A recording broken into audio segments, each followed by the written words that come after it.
নমস্কার বন্ধুরা, ডলি রন্ধনশালায় সবাইকে স্বাগত। আজকে তোমাদের সাথে আমি শেয়ার করব ফুলকপির দারুণ একটা নিরামিষ রেসিপি। একঘেয়েমি ফুলকপি খেতে খেতে বোর হয়ে গেলে তাহলে ফুলকপির এই রেসিপিটা একবার বানিয়ে দেখতে পারো। আর ফুলকপি যদি এইভাবে রান্না করো তাহলে বাড়ির ছোট থেকে বড় সবাই খেতে পছন্দ করবে। আর এই রেসিপিটা বানানোর জন্য প্রথমে আমি কড়াইয়ের মধ্যে প্রয়োজন মতো তেল দিয়ে দিলাম। তেলটাকে প্রথমে আমি ধোঁয়া ওঠা খুব ভালোভাবে গরম করে নেব। আর ফুলকপি আমি আজকে পনির দিয়ে রান্না করব, তাই তেলটাকে খুব ভালোভাবে প্রথমে গরম করে নিতে হবে। পনিরটা তেলের মধ্যে দিয়ে আমি তোমাদের দেখাতে পারলাম না, কারণ আমি ক্যামেরাটা অন করতে ভুলে গিয়েছিলাম। হালকা হাতে পনিরগুলোকে নাড়াচাড়া করে আমি পনিরগুলোকে হালকা একটু লালচে রং ধরা পর্যন্ত ভেজে নেব। পনির যদি এভাবে হালকা একটু ভেজে নিয়ে রান্না করা হয় তাহলে পনিরগুলো খেতে বেশি ভালো লাগে। তাই পনিরগুলো এভাবে হালকা একটু ভেজে নেওয়ার চেষ্টা করবে, তবে খুব বেশি ভাজার দরকার নেই। পনির যদি খুব বেশি আবার ভাজা হয়ে যায় তাহলে পনিরগুলো শক্ত হয়ে যাবে। এবার আমি সমস্ত ভাজা পনিরগুলোকে কড়াই থেকে নামিয়ে নিলাম। কড়াইয়ের মধ্যে যেটুকু তেল আছে এই তেলেই আমি আলুগুলোকে ভেজে নেব। আমি এই রান্নাতে আলুর পরিমাণটা একটু কম ব্যবহার করেছি, তোমরা চাইলে আলুর পরিমাণ বাড়িয়েও নিতে পারো। এবার আমি আলুগুলোকে নাড়াচাড়া করে বেশ হালকা লালচে রং ধরা পর্যন্ত ভেজে নেব। আলুর গায়ে একটা হালকা ভাজার কালার চলে এসেছে। এবার আমি কেটে রাখা ফুলকপিগুলোকে দিয়ে দিলাম। আলু আর ফুলকপি আমি একসাথেই ভেজে রান্নাটা করব, তোমরা চাইলে আলাদা আলাদা করে ভেজেও রান্নাটা করতে পারো। আমি ফুলকপির সাথেই দিয়ে দিলাম স্বাদ মতো লবণ, দিয়ে দিলাম অল্প একটু হলুদের গুঁড়ো। এবার আমি আলু ফুলকপির সাথে লবণ আর হলুদটাকে নাড়াচাড়া করে খুব ভালোভাবে মিশিয়ে দেব। আর ফুলকপি যাতে একটু তাড়াতাড়ি নরম হয়ে আসে তার জন্য আমি কড়াইটা একটু ঢাকা দিয়ে দিলাম। 3-4 মিনিটের মতো আমি ঢাকা দিয়ে দিয়েছিলাম। আর ফুলকপিটা বেশ ভালোভাবে নরম হয়ে গেছে। এবার আমি একটু সময় নিয়ে আলু ফুলকপি একসাথে নাড়াচাড়া করে আলু আর ফুলকপি বেশ ভালোভাবে ভেজে নেব। আলু ফুলকপি এদিকে ভাজা হতে থাক, আমি এবার একটা এই ফাঁকে মশলা বানিয়ে নেব। তার জন্য আমি মিক্সির জারের মধ্যে দিয়ে দিলাম অল্প একটু আদা। আর আমি দুটো শুকনো লঙ্কা আগে থেকে জলের মধ্যে ভিজিয়ে রেখে দিয়েছিলাম। এই রান্নাতে আমি শুকনো লঙ্কার ঝালটাই ব্যবহার করব। এবার আমি দিয়ে দিলাম সাথে একটা বড় সাইজের টমেটো। অল্প একটু জল দিয়ে এবার আমি সব কিছু একসাথে একটা পেস্ট বানিয়ে রেডি করে নেব। আবারও আমি রান্নার দিকে চলে এসেছি। আলু আর ফুলকপি আমি বেশ ভালোভাবে ভেজে নিয়েছি।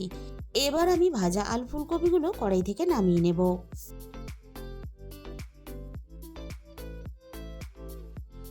আবারও আমি কড়াইয়ের মধ্যে প্রয়োজন মতো তেল দিয়ে দিলাম। তেলটাকে খুব ভালোভাবে গরম করে নিয়ে এবার আমি তেলের মধ্যে ফোড়নে দিয়ে দেব অল্প একটু গোটা গরম মশলা, 3টে এলাচ, 4টে দালচিনি আর দিয়ে দিয়েছি 4টে লবঙ্গ। আর সাথেই দিয়ে দিলাম একটা শুকনো লঙ্কা। আর সবশেষে আমি দিয়ে দিলাম ফোড়নে অল্প একটু গোটা জিরে। এবার আমি সমস্ত ফোড়ন একসাথে নাড়াচাড়া করে ভালোভাবে ভেজে নেব, ফোড়ন থেকে সুন্দর মিষ্টি গন্ধ বেরোনো পর্যন্ত। ফোড়নটাকে আমি খুব ভালোভাবে ভেজে নিয়েছি। এবার আমি পেস্ট করে রাখা মশলাটাকে দিয়ে দিলাম। এবার আমি আদা আর টমেটোটা নাড়াচাড়া করে ভালোভাবে কষিয়ে নেব, আদা আর টমেটোর কাঁচা গন্ধটা চলে যাওয়া পর্যন্ত। আদা আর টমেটো আমি বেশ ভালোভাবে কষিয়ে নিয়েছি। এবার আমি দিয়ে দিলাম এক মুঠো মটরশুঁটি। আর দিয়ে দেবো এই সময় রান্নার স্বাদ মতো লবণ। আর একই সাথে আমি রান্নার সমস্ত গুঁড়ো মশলাগুলো দিয়ে দেব। প্রথমে আমি দিয়ে দিলাম রান্নার প্রয়োজন মতো হলুদের গুঁড়ো। আর সাথেই আমি দিয়ে দেব রান্নার প্রয়োজন মতো ধনে গুঁড়ো।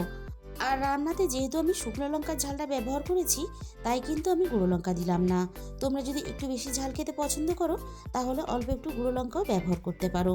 আর সাথেই আমি দিয়ে দিলাম স্বাদের ব্যালেন্সের জন্য অল্প একটু স্বাদ মতো চিনি।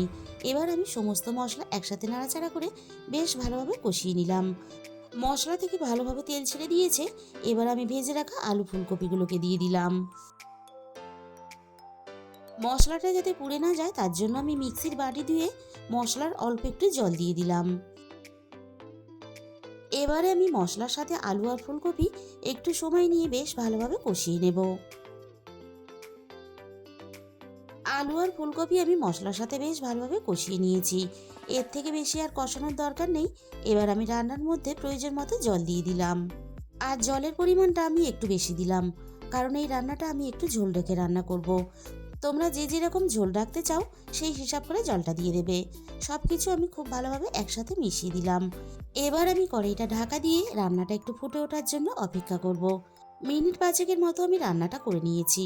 আর দেখো রান্নাটা বেশ ভালোভাবে ফুটতে শুরু করেছে। এবার আমি এখানে দিয়ে দিলাম 1 চামচ ভাজা জিরের গুঁড়ো। আমি শুকনো খোলায় আগে থেকে জিরেটাকে ভেজে গুঁড়ো করে নিয়েছিলাম। আর সাথেই আমি দিয়ে দিলাম 1/2 চামচ গরম মশলার গুঁড়ো। আর এই রান্নাতে ভাজা জিরের গুঁড়োটাই ব্যবহার করার চেষ্টা করবে, তাহলে রান্নার গন্ধটা খুব ভালো যেমন আসবে, স্বাদটাও কিন্তু তার সাথে ভালো আসবে। আবারও আমি কড়াইটা ঢাকা দিয়ে দিলাম। মিনিট 15-20 মতো আমি রান্নাটা করে নিয়েছি। এবার আমি কড়াই থেকে ঢাকাটাকে সরিয়ে নিলাম। এবার আমি দেখে নেব আলু আর ফুলকপি ভালোভাবে সিদ্ধ হয়েছে কিনা। আলুও খুব ভালোভাবে সিদ্ধ হয়ে গেছে, সাথে ফুলকপিও খুব ভালোভাবে সিদ্ধ হয়ে গেছে। এবার আমি ভেজে রাখা পনিরগুলোকে দিয়ে দিলাম। পনিরগুলো আমি হালকা হাতে ঝোলের সাথে নাড়াচাড়া করে মিশিয়ে দেব। আর পনির দিয়ে খুব বেশিক্ষণ রান্নাটা করার দরকার নেই। পনিরগুলো দিয়ে আমি আরও মিনিট 5-এর মতো রান্নাটা করে নেব। তাহলে বন্ধুরা, আজকের এই রেসিপিটা ভালো লাগলে ভিডিওতে একটা লাইক করে দিও, আর নিজেদের বন্ধুদের মধ্যে শেয়ার করে দিও। আর যে সমস্ত নতুন বন্ধুরা এখনও পর্যন্ত আমার চ্যানেলটাকে সাবস্ক্রাইব করনি, এরকম নতুন সহজ ঘরোয়া রেসিপি পেতে আমার চ্যানেলটাকে সাবস্ক্রাইব করে আমার পাশে থাকার অনুরোধ রইল। তোমাদের মূল্যবান সময় দিয়ে আমার এই রেসিপিটা দেখার জন্য তোমাদের সবাইকে অসংখ্য ধন্যবাদ। আজকে তাহলে এই পর্যন্ত।